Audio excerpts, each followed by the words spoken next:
If you're a local business owner who's looking to get that extra advantage through search engine marketing, you've come to the right place.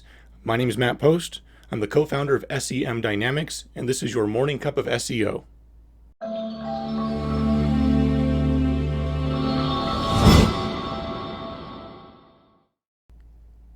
Now, over the last couple of episodes, I have spoken about different changes that have taken place with Google. And another one of those changes that was implemented fairly recently is that when a search is conducted and one of the results is on the maps, if a user clicks to visit the website, they are given a screen. They are taken to a page that confirms whether or not the user wants to leave Google and proceed onto the website. It's a similar process as to what Yelp has been doing for quite a while. And this will most likely result in a lowered number of visitors to a business's website. It looks like it's a warning. And let's see if Google changes that or if they continue to make it look like it's a negative action, that a user actually wants to leave Google and come to your website. Hopefully there's something that's going to be changed, because that's not really a fair portrayal to the user of your website, my website, any local business owner's website. With that said, I do want to go over the optimizations that can take place for a Google My Business listing. Now, a Google My Business listing, and I'm going to reference it as a GMB, that's the abbreviation. So, what a GMB is, it is a business listing that it takes place on Google's Maps page. What you do as a business owner is you either create the listing if it doesn't already exist, or if the listing does exist within Google's system already, you can claim that listing. Again, it's very similar to how Yelp operates in that fashion. So what I'm going to go over with today is the creation of the Google My Business listing, along with the optimizations that can take place along that path of creation. I'm going to follow up with some additional optimizations that can occur outside of creating the listing. So the first question that I receive quite often is whether or not you as a business owner can have a Google My Business listing, and what qualifies a business to have their own GMB. So let's look over a few scenarios, because the answer isn't cut and dry. There are some instances where the answer is yes. Sometimes it's going to be a no. Sometimes it's going to be a maybe. So let's take a look at that. Can you have a GMB? And first of all, if the question, if you have a storefront, if you're a business owner with a storefront, can you have a GMB? The answer is yes. You have a storefront, customers can come in and really, I don't want to put words in Google's mouth, but that's kind of what GMBs were created for, was to represent local businesses. And when I say local businesses, I mean businesses who service a community. They do business locally. And so the initial concept and idea, and when GMBs were kind of rolling out, was that it would allow for a user to find local restaurants or whatever the business may be within their community. So if you have a storefront, then you are pretty much the ideal candidate for having a GMB. Another scenario would be, if you're an attorney, and let's assume you're an attorney and you have an office in Miami. And can you have a GMB? Again, the answer is yes. You can have a Google My Business listing in Miami, you have an office there. Clients can show up and they can speak with you or another attorney or some sort of staff. They are on site and able to service clients during the business hours that you provide to Google. Now, if you are a lawyer and you have your GMB set up in Miami, can you have another Google My Business listing in Daytona? The answer is maybe. Do you actually have an office in Daytona? If so, yes. And when I say yes, and I'm speaking of having an office in Daytona, do you have a physical location with signage where clients can show up and be helped by staff members? If the answer is yes, then yes, you can have a GMB listing in an additional location. It's the same scenario as if you had multiple locations for an actual storefront. If you were a gift shop and you had 5 different gift shops, well, they're all actual storefronts that clients can come in, they can walk through the door, there's a sign there, and they can be helped by staff. It's the same scenario. Now, often I hear the argument, I'm an attorney, I do business in all these other cities around me, not just in my one city. Can't I create a GMB in those different cities because I do business in those cities? No, you can't. If you don't have an office at that location, you can't create a GMB for an office that doesn't exist. The reply often is, can I use a P.O. box? Nope, can't use a P.O. box. Why not? Because the last time I checked, a client cannot step foot inside of a P.O. box, and staff do not exist in a P.O. box. They'd be really small staff members to be inside of a P.O. box. And the client probably won't fit. You can't have a customer fit inside of a P.O. box, and staff can't be there. You're probably not having signage out in front. So you cannot use a P.O. box. If you do use a P.O. box and it actually goes through without suspending, it is a terms of service violation, and that location can be suspended. And a lot of times, whether it's a doctor or attorney or locksmith is one that does this often, is they will create these GMB listings regardless of the terms of service, knowing that that one location is going to get shut down. And they're okay with it. Like, well, that location will get shut down. We'll just make another one. We'll just make another one. We'll keep making more. You can have your account suspended on the account level. And also, you can have the location not suspend. And the location can stay active for quite some time. You can build a large number of reviews, a good following, you can get good rankings, you can create other Google properties or entities that will market your business that tie into that location. And when that location suspends, you lose all of that. And that's a heavy hit. So you could have been using your efforts to build up your actual physical location that you truly do business. And instead, these other locations are being built up and then they're suspending out eventually. Eventually, they will suspend. So what about a virtual office? A customer can show up to a virtual office. They can. Is there a sign? Are you actually doing business there? And is there staff that can take care of that customer? In a virtual office scenario, you cannot. That's why it's a virtual office, is not an actual office. So a virtual office, it'll suspend.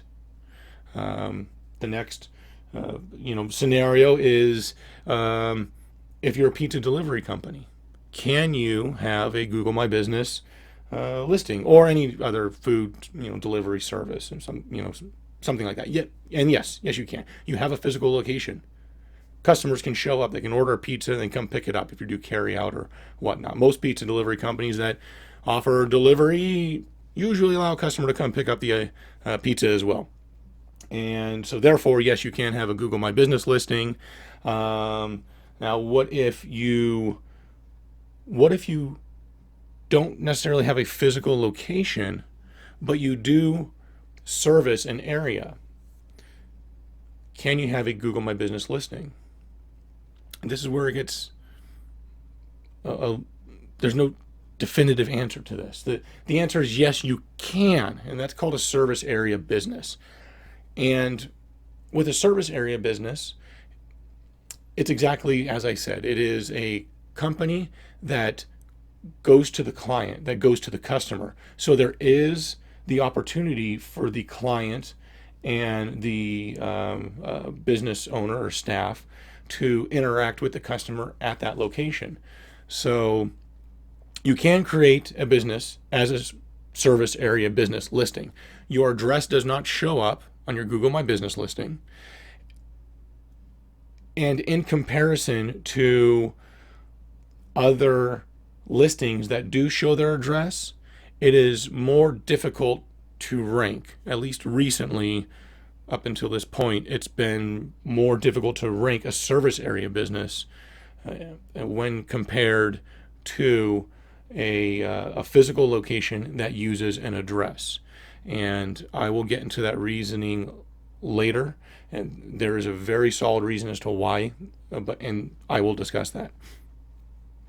So you can have a service area business if you're locksmith, same thing. If you're a locksmith, that's a service area business. Rarely do you actually have a physical location, and your service area is often much wider than where your physical location is. Same with garage door companies. That's another one that would be a service area business. Often landscapers, interior decorators, those people, that's all service area business. If you offer a service where you drive out to the customer, you can have a GMB as a service area business. You still need a physical address. You still cannot use a P.O. box. You still need to have physical presence in that area that you're saying you service. So you need to be aware of this when you're creating your listing. Use a real address. If you use a real address, you're all right. Just create yourself as a service area, and you'll be okay. Now, can you use a home address? You can't use a home address as a physical location.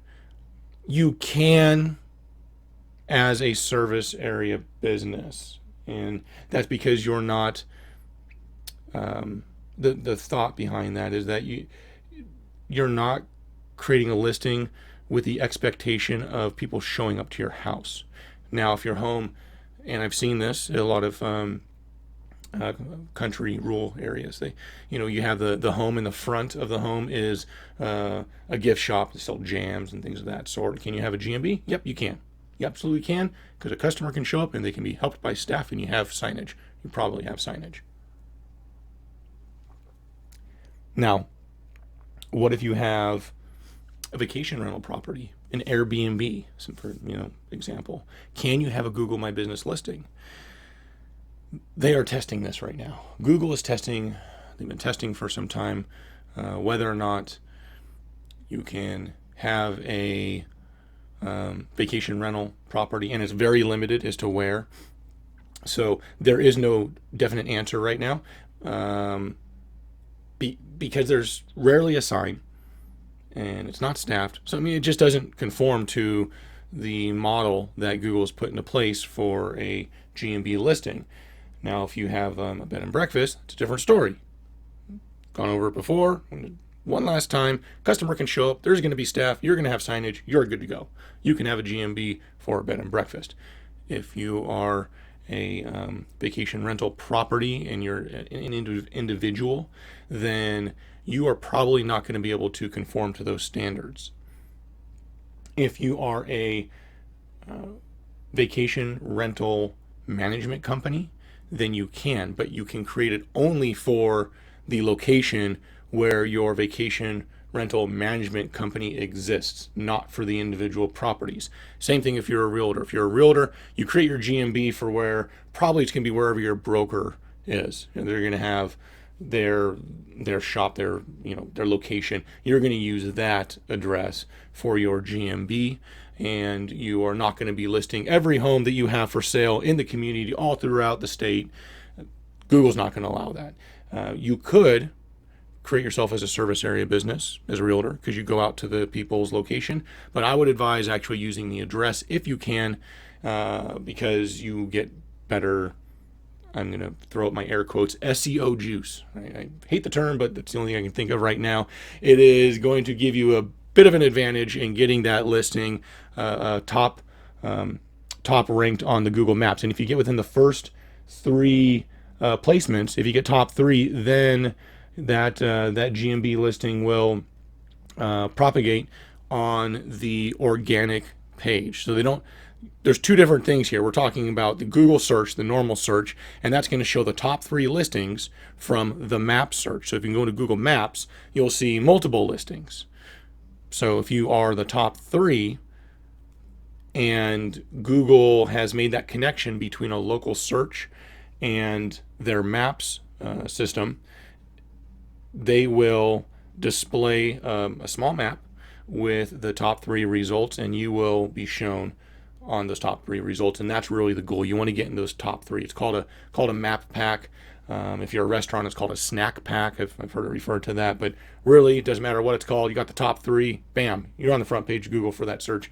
That's what you want. So let's go over how to create your GMB listing, the information of what to expect while creating that listing, and how you can optimize your listing during the creation process. All right. So the first thing you're going to do, you want to search for your company name along with the address.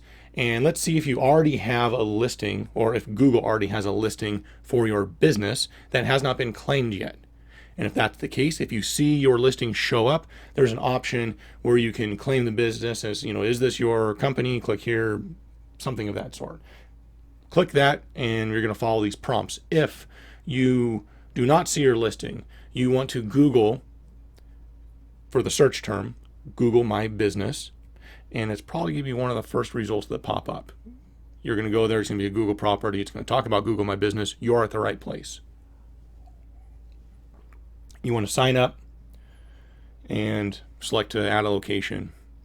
And the first thing it's going to ask you is Google's want to know your company name. Now, as a ranking factor, if keywords and the location are in the company name, as of right now, and it has been this way, additional weight is given to that company in the results. And it's really horrible that it does. So you can say, and when I say can, I say the possibility exists to say the name of your company is Pizza Delivery in Miami. Don't do it. It's a terms of service violation. Can you do it? Yes. Should you do it? No. The weight given to a company name is slowly decreasing over time, so it won't be as much of a ranking factor. But I've got to be honest with you, is it a ranking factor? Yes, it is a ranking factor. You cannot, according to the terms of service, have a company name that is outside of your true, actual legal name. If your name is ABC Attorney, you cannot have ABC Attorney hyphen car accidents hyphen Los Angeles. Can't do it. Terms of service violation. Or you can do it, but you can't do it without having a terms of service violation. And what happens if you are reported for this violation? Google will revert the name back to what it should be. That's usually what happens, but they can suspend you for it. It can happen. Does it happen? No, not really often at all, but it can happen, and they'll probably be getting a lot more strict about this stuff. So best to kind of stay away from the spammy practices that will cause the hammer of Google to come down upon all businesses and force their hand into complying with their terms of service. So after you've entered your true legal company name in the first box, you're going to continue. It's going to ask you whether or not you are a service area business. They're going to word it something to the effect of, do you have a physical location, or do you have a location that serves clients? It's going to be a yes or a no. If it's yes, then you do have a physical location. You do have a storefront where clients can come in and meet staff. And if you select no, you are signing up to be a service area business. That means that you do not have a physical location that customers can show up to, but you do service customers in a particular location. Now, if you select a service area business and you click next, it's going to ask you for the service area. What area do you serve? You're going to enter that in. You can enter in, I believe, a zip code, city. You can enter in a state. You can enter United States if you wanted to. But you want to actually make it about where you truly do business. That's kind of the whole point of a Google My Business listing. So you want to put in your service area business. If you selected that you are a physical location, you're going to input your address at this time. No trickery here. Nothing really in regards to SEO that you can do about this. Your address is your address. Now, there is distance from search, or centroid, where this is a ranking factor. If, let's assume you're in Los Angeles and you're looking for a chiropractor, and you search for chiropractor in Los Angeles, more weight is given to locations that are closest to the centroid of the city, or what Google views as the centroid. There is also a shift around that, not necessarily to the centroid, but to where the searcher is located. And if Google's unable to determine the location of the searcher, they will use the city's centroid. So your address can give you additional weight for some searches, but we're going to put this in the bucket of things you can't really change. You probably already have a business, and you probably don't want to pick up and move your entire business just to be closer to the centroid of a city. Usually doesn't make sense. But if you're starting a business, or you're thinking about starting a business, and you're watching or listening to this because you want to know how to set things up properly ahead of time, you may want to consider where the actual location of the business is. And I'm sure there's all other types of considerations out there as to where you're going to be located. You may want to think about this particular aspect as well. So beyond that, the next box item, once you continue, you're going to have to select is the category of your business. Now, you want to make sure that you select the right category, because there's usually correlation between those top 3 listings that show up on the organic search engine results and a particular category. So what you want to do is open a new tab or a new window, conduct some searches for whatever your business is about. Pretend that you are a client. What would a client search for? If you're a chiropractor, type in chiropractor, enter city name, Atlanta.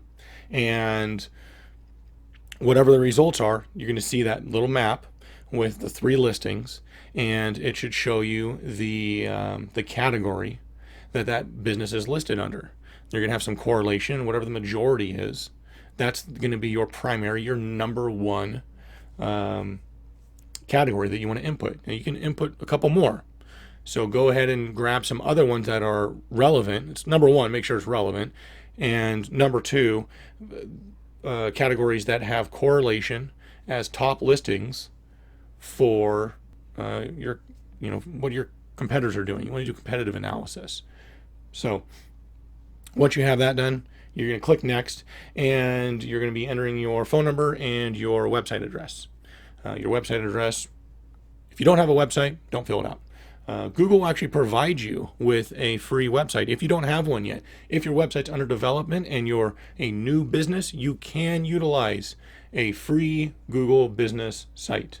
And it builds it for you automatically based on the information you put in your Google My Business listing. Really cool. If you don't have a website yet and you're a new business and you need to get something going right away, you can do this, right? For your phone number, you want to enter in your main primary phone number. And I put emphasis on that because if you have tracking numbers or you use multiple phone numbers, you want to use a number that you're going to utilize consistently. Now, if you do use tracking numbers and you want to specifically track the leads and conversion rate of your Google My Business page, you can use a tracking number. And there is a way to use a tracking number and use your actual business number. And I'm going to go over that later on as an additional optimization. You can use the same trick if you had an old phone number and you had to change phone numbers, such as if you moved locations. So you moved from one city to the next city over, and you have your phone number is out on the internet and it was one number and you had to change phone numbers. You can tie them together. We'll go over that in a bit. So after you've entered all that information in, you're going to go through a confirmation page, and you're going to enter in the address or attention on the mailer, and they're going to send you out this little postcard that's going to have the PIN number. You're going to wait some time, probably about a week, and you'll get the postcard. You're going to come back, sign back in. It's going to allow you to enter in your PIN number. You can put in the PIN number, and hurrah, you've got your Google My Business page. It's live. Now, before it's live, in the meantime, there are additional optimizations that can take place. You can do these before your listing is live. You can do these after your business. Sorry, not your business, after your listing is live. So those optimizations are, the first thing is reviews. Now, this one you obviously can't really do before your business is live, because people can't leave you a review on a pending business and you can't reply to that review. And so even if it's unclaimed, I believe people might be able to actually give you reviews if the business is unclaimed, but either way, reviews are probably going to be down the line after you already have your GMB listing live. That's just standard. That's usually how life is. So how do reviews affect your ranking? Well, first of all, if you can maintain a 4+ star rating, then your business can show up in searches where the user types in best or top or things of that sort. So if they're looking for the best car accident lawyer, it's going to show a GMB listing, and then you can see that there's a filter just above that listing where you can filter the rating, and it's going to automatically add a filter on there that's going to say 4+. Right?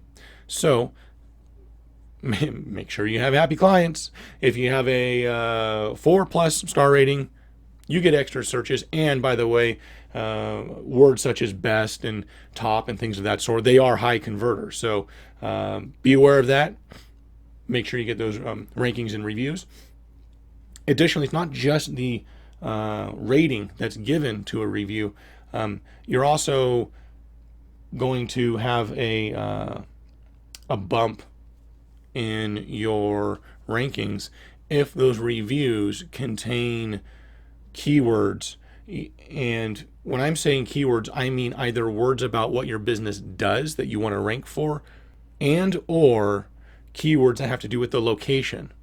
So let's go back to the car accident lawyer in Los Angeles. If a review says, John Smith is the best car accident lawyer in Los Angeles that I've ever dealt with. I've been in 20 accidents, and he got me the most money for my car accident. That's a very valuable review. You have multiple keywords in there, and you've got the location, and he's probably giving you a 5-star.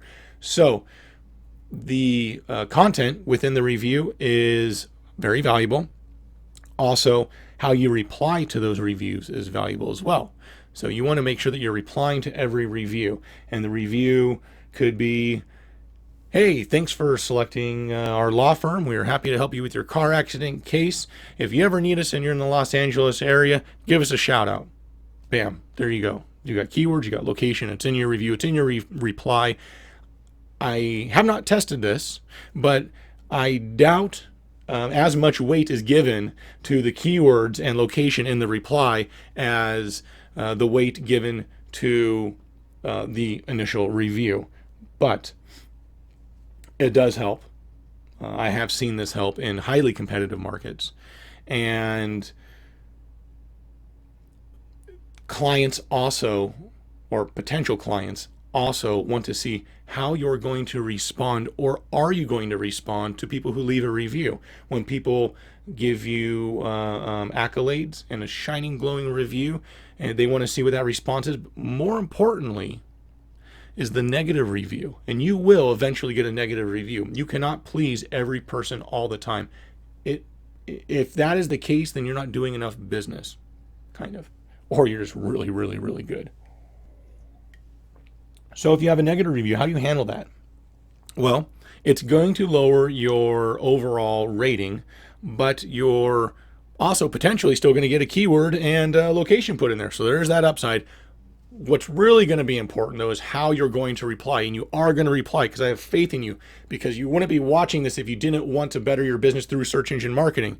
Remember the intro. You've got to be a local business who wants to take advantage of search engine marketing. So you want to do this. You want to reply, and you will reply to negative reviews. How are you going to reply? You're going to be nice.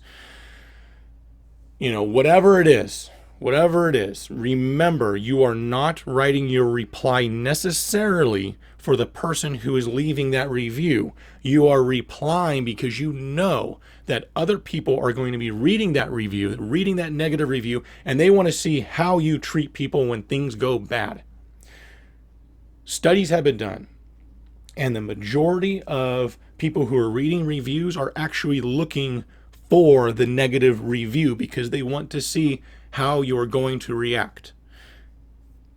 Also, a study was done, and it slips my mind who did this study, but from what I remember, it was the company White Spark is the one that mentioned this, that a study was conducted, and the trustworthiness of an aggregation of reviews, or an aggregate of reviews, was that a 4.2 to 4.8 star rating was more trustworthy than a 5-star rating. I'm going to say it again. If you get a negative review and your overall rating is still between 4.2 and 4.8, buyers, clients, customers, they are going to trust that rating more so than the person that has just solid 5-star reviews, because in their mind they're saying there's no way that's possible. This is BS. There's no way that this person has absolute 100% all the way across the board, so it becomes less trustworthy. Now, there are people that have 5-star reviews all across the board. It happens. Eventually you're going to get a negative one. And I'm saying this because I don't want you to freak out over the negative. That negative can turn out to be a positive. It can actually increase your conversion rate by making those reviews more believable, and it can show that you are a professional and you are able to handle criticism, and you're able to take care of a client who has a problem. When things go bad, how do you react? That's the importance of the reviews. That's all I'm going to say about that. Those are the two main things. It's your total count and your total count of reviews, the aggregate rating, and also the content of those reviews. And other ranking factors are going to be frequency of reviews. Some of that stuff is a little bit outside of your control. You can, reach out and say, hey, give me your feedback. I'd love to hear your feedback. Right? There's nothing wrong with that. You can't do that with Yelp. You can do that with Google My Business, though. You cannot incentivize a review. Do not say, I'll give you $5 if you give me a review, or I'll give you $5 off if you give me a review, or we'll give you movie tickets if you give us a review. You can't do it. That's a terms of service violation. There was a law firm that had a lot of reviews. They got caught doing that. And what happened? They had all of their reviews removed except for one. Don't be that guy. All right, don't incentivize it. Now you can within an email or during the conversation help the user with what they might be able to say. Don't tell them what to say, but if you have an email and you're asking for a review and you say, hey, if you don't know what to say, here's a few things you may want to mention. What kind of service did I provide? Where did I provide that service? Or if you have multiple staff members, who provided the service? And how did you feel about the service we provided? The customer's still going to write what they want, but that guides them into giving a review that is rich in keywords about your location and the services you provide. And you're going to get really good quality reviews that are going to help you increase your rankings just by doing that. So beyond reviews, we have questions and answers. There's a Q&A section on your Google My Business page, allows clients to, or potential clients or whomever, to ask a question, and throughout the internet people can give an answer. You as the business owner can give an answer. Those may help rankings, but one thing that they do is they will give you greater equity on the screen, on the search results. So you have the question and the answer is going to show up on the listing. And this is in your knowledge panel, by the way. This is not going to take equity on your Google My Business page. But if somebody's searching for your brand and your knowledge panel uses the information from your Google My Business listing to display the accurate information on their knowledge panel. So let me put that out there real quick. So in your company's brand panel, the knowledge panel, it'll show the questions and the answers, and that's going to take up more equity on the screen. That gives you more visibility. And if competitors are bidding and buying ads against your business's name, this can help to deliver more traffic actually to your business and not to your competitors. So it's good, and it's also a good feature just to have if there are FAQs that exist regarding your services or business. It would be good to address those up front, right? So they have a Q&A question and answer. And does the content of the question and answer affect your rankings? It could. I don't know if it has enough real weight to it to do a whole lot in anything that's even somewhat competitive, but it's still a good practice to have. We're going to move past that and go on to posts. There are Google posts out there. What a Google post is it is a way for you to add additional content to your Google My Business listing, and it shows up in your knowledge graph. Again, your knowledge graph is going to show up when people are searching for your brand name, and it's going to give them additional information about your business. Posts will show up. Now, do posts affect your rankings? I have seen them affect rankings only in less competitive industries and markets. So they can, but there's not a lot of weight. But again, what it does is it gives you that additional coverage, gives you more equity in the search engine results to display information that you want to show your customers, and you get to control the narrative of these, which is great. What can you use in Google Posts? You can make images of reviews and show the 5 stars, and put the review in quotes, and it'll show great on your page. It's going to show this 5-star shining review. It's going to show on your knowledge graph, and it's going to make your company look a lot more authoritative, and it's going to highlight what you want to highlight. You can also add images and put in short descriptions and link over to blogs. You can add events. You can add promotions. You can add all sorts of different things, all kinds of different options. Now, one good tip to know is that your standard posted, they last about 7 days, I believe. It's about a week.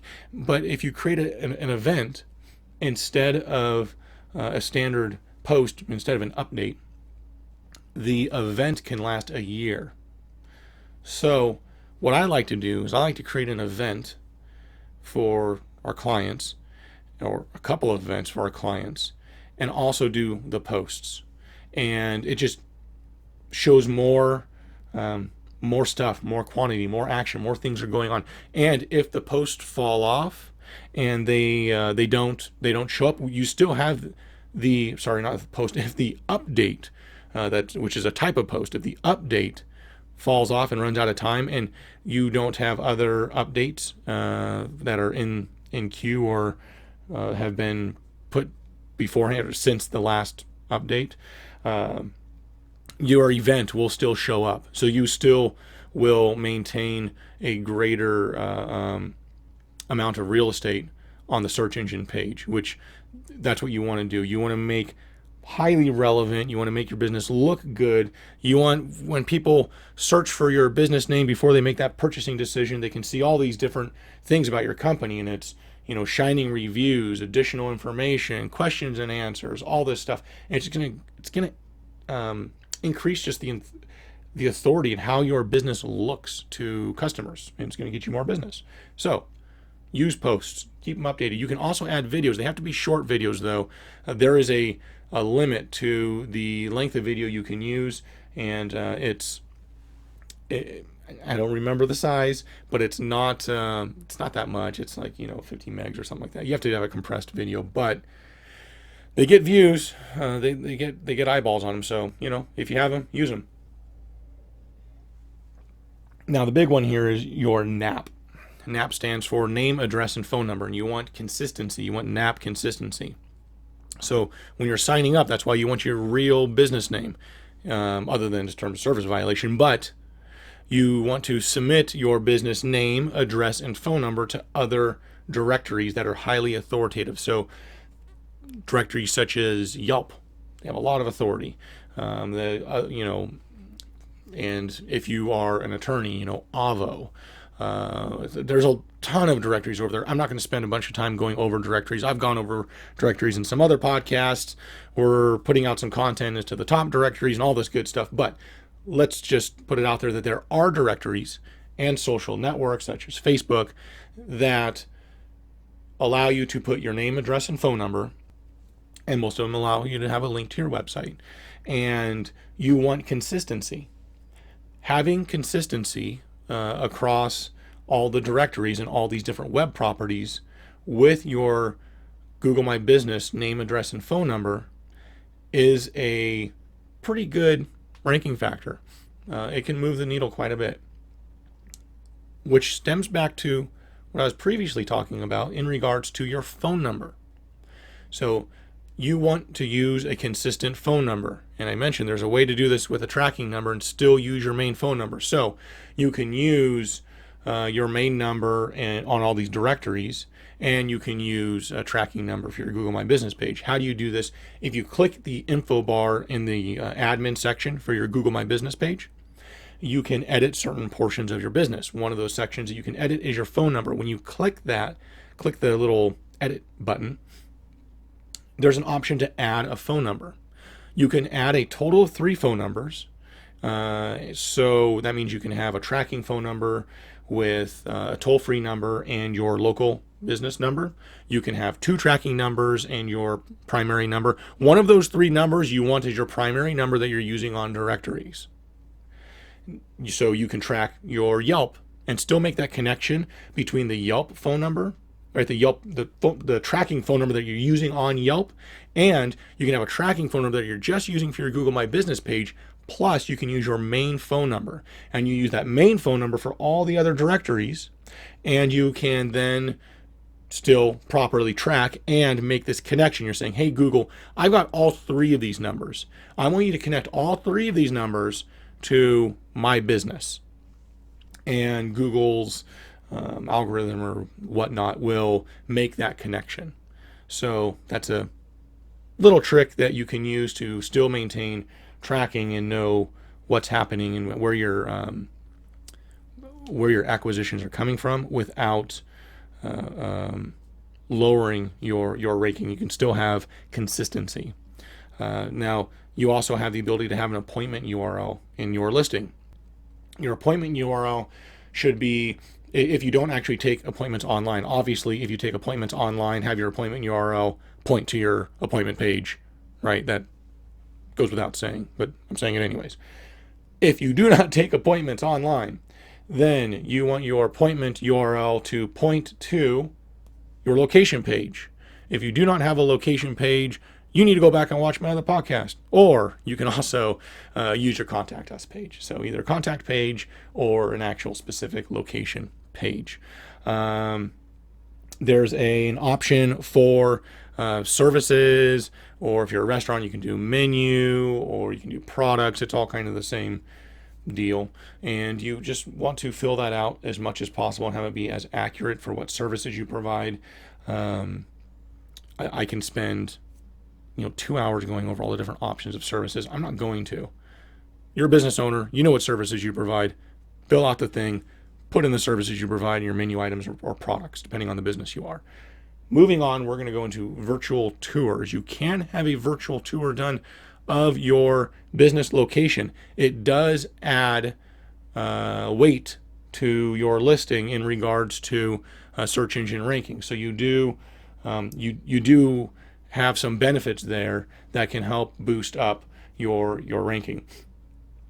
You can pay to have a company come out and do this professionally.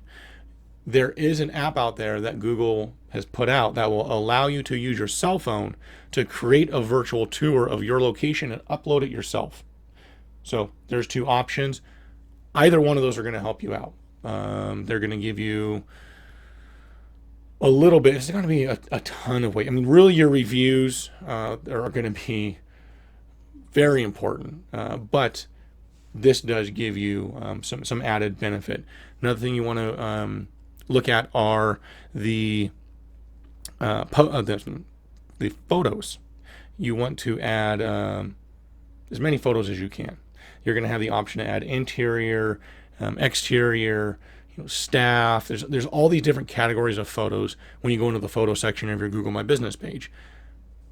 Take photos and add as many as you can. I believe there's a video section. There's also a virtual tour section, so that's where you would upload your virtual tour. But there's a tab, and that tab, there are tabs, multiple, and each one of those tabs is for a different type of image. Add a bunch of them, as many as you can. I mean, you don't have to add 10,000, but within reason, add a few to each one of those tabs. It's going to benefit you. It's going to help you out. Do not add stock photography. Just not a good idea. They can actually be taken down. That's not really allowed. You're another terms of service. I mean, kind of a terms of service thing. Somebody can report the photo, and the photo can be removed. So just stick with actual photos that you take. Plus, I mean, think about it from your customer's perspective. What do they really want to see? Do they see a stock photo of, who knows who doing really nothing important? Or do they actually want to see the people they're going to deal with, see again in, face to face, actually see your products, actually see the services that are being provided, and actually see the location? That's a lot more important than some random stock photo. Stay away from the stock photos. So another thing to realize, that each business, it's different. You want to be unique in the media that you provide, and with the videos, and same thing with your description. You're going to have a business description section, and you want to fill that out. You don't want to copy and paste somebody else's business description, for sure. You just be creative. Talk about what you do, what you provide, where you provide it, and be thorough with that description. The first, I want to say, 244 characters. If it sounds like I'm guessing, I'm trying to recall what it is. I'm almost certain it's 244 characters of your description will show up on your knowledge panel. And so that gives you even more equity. Now we're growing out your knowledge panel. You're taking up a lot of space on Google's results so the customers can find you, find out more about you, research you, and make that purchasing decision. That's really what this knowledge panel is going to be helpful for. And the description just adds to that. And go ahead and use keyword, go ahead and use location. Don't make it spammy, or, I mean, if it looks spammy, then how's it going to look to your customers? They're going to look at this and be like, what's this guy talking about? He's just rambling. Like, what's this description? And it's not going to work out well for you. So talk about what you do, what you provide, and be real with your customers. Be consistent with your name, your address, and your phone number. Get reviews. Respond to reviews. If you want help out the reviewers by giving them some suggestions on things that they may want to include in their reviews. Create content and create a business listing that will get potential clients or searchers to engage with your listing. And doing that's really going to help boost up your organic rankings in the maps, which will push you into the map pack, which goes on the front page of Google when somebody's searching. And the best part of these maps is quite often they show up above the top 10 results. So you can skip to the front of the class. If you have a brand new website, it may be what's called sandbox. It can take several months for it to rank. You can rank your Google My Business listing much faster than you can rank a website. And therefore, your Google My Business listing is very important for you, the local business owner. It's very important to get the highest ranking that you can as fast as you can while still complying with the terms of service, because you don't want to be removed. So anyways, that's what I have for you for this episode. And, hopefully it was informative. Hopefully you got some good takeaways and some actionable items that you can take back and optimize your listing and get those higher search engine rankings. And if you did find value in this podcast, be sure to give it a like or subscribe. That way we can notify you in the future when new podcasts come out.